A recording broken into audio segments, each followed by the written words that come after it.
recipients of the gracious hospitality of others, maybe within this community, maybe even within this church family, but maybe also in places around the country or around the world where we have been the stranger, we have been the person who's a little uneasy about where we are and where we go next, and someone has offered us an invitation to be at home, to be welcome.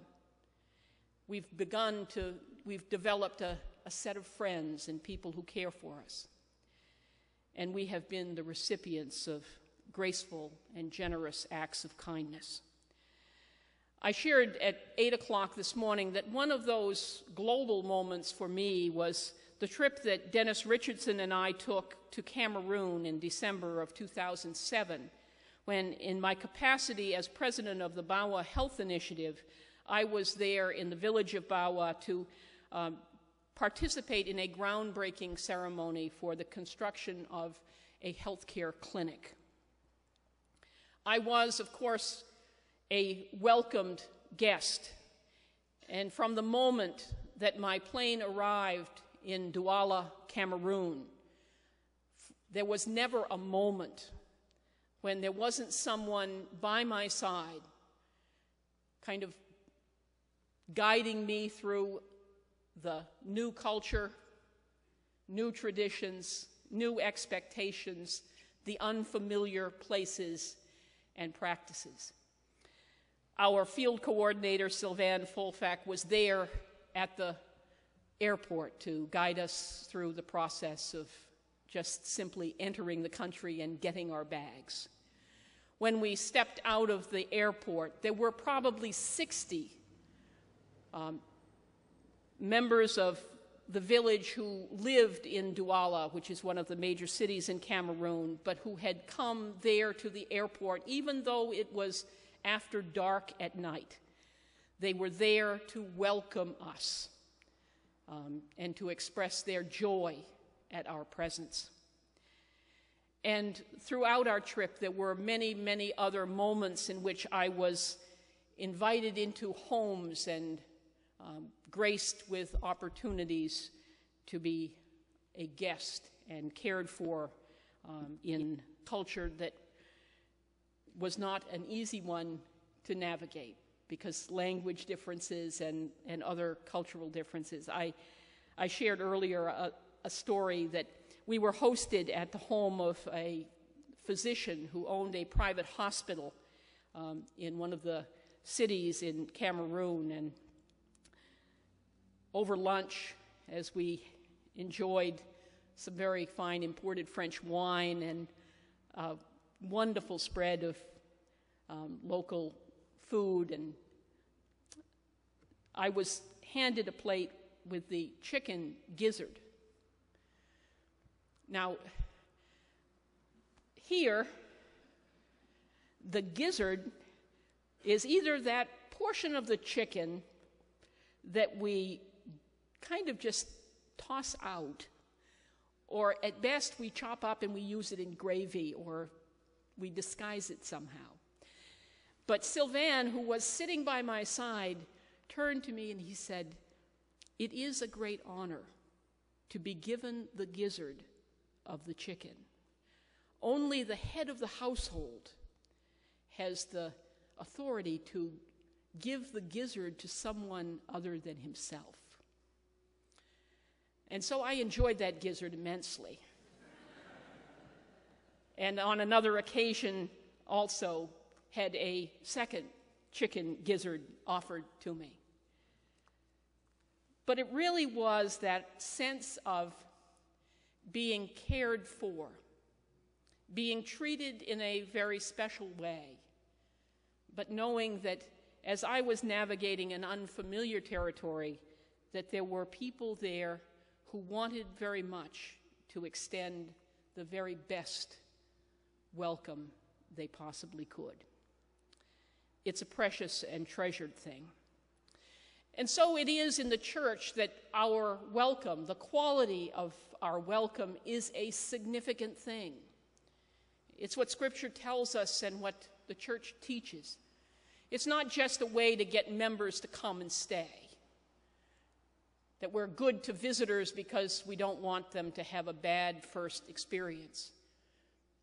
If that's all that we're up to, it usually doesn't last. Lots of church evangelism and church growth programs suggest ways to be more welcoming, but if it doesn't come from the heart, it isn't the kind of welcome that will truly last. Our welcome needs to be genuine. It needs to be from our hearts, that we know what it feels like when we are welcomed, and that we want to extend that welcome to others.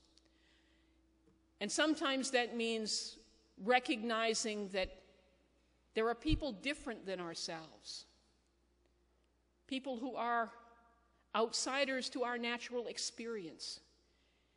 And yet, if we think about the ways in which God may be at work, God may be enabling us to have new experiences, to learn and grow and be a better and more faithful family of Christ. We are strengthened when we welcome others. Over the years, I've had many opportunities to visit in churches. When I worked for the Connecticut Conference doing Christian education and youth ministry work, I was often out in local congregations, sometimes as a guest preacher, at other times leading a workshop or a meeting with Christian educators or church leaders. I remember once attending a service out at a congregational church in Western Connecticut where I was going to attend worship and then lead an after-church gathering of Christian educators, church school teachers, and leaders. And I remember arriving, and as is customary, there was someone at the door to greet me and hand me the Sunday morning bulletin. They didn't have ushers that kind of escorted you to a seat. They sort of said, well, just find a place. But I remember being a little hesitant that morning and saying to one of the church members there, is there any place I shouldn't sit? Meaning, is there a pew that someone who is a long-term member of this congregation always sits in? And that since I had arrived early, if I sat there, I would either have that person say, I'm sorry, you're sitting in my pew, or I would receive that look that would let you know, without words ever being expressed, that maybe you should have chosen another place to sit. I was assured, no, we don't save seats here. And so, with that comfort level now established, I did take a seat and then began a conversation with those around me as they welcomed me into their congregation. But I suspect that you know people who do have a favorite pew. I notice that here in the summertime, people's favorite pews move. People who sometimes sit in the middle gravitate towards the windows. I think I understand that. But the most important thing is that we keep an eye out, that we are aware of the person who is new in our midst, and that we extend a welcome to them. The passing of the peace, which we do in our worship, is an important liturgical element. We think of it as that, that's that time kind of, we take that break, we say, peace be with you, we shake hands. But it served a very important function. It was that opportunity to be at peace, to share Christ's peace with one another, to help to build a sense of that tie that binds us together as community. This congregation, I have to compliment you. I suspect that, like myself, I'm not perfect. You're not perfect probably either. But you do a very good job of trying to be a warm and welcoming place. And studies that have been conducted about churches, including United Church of Christ congregations, suggest that what attracts new people into a church community isn't so much the sermons the minister gives. That's really kind of lower on the list. The most important things are a sense that the minister is authentic,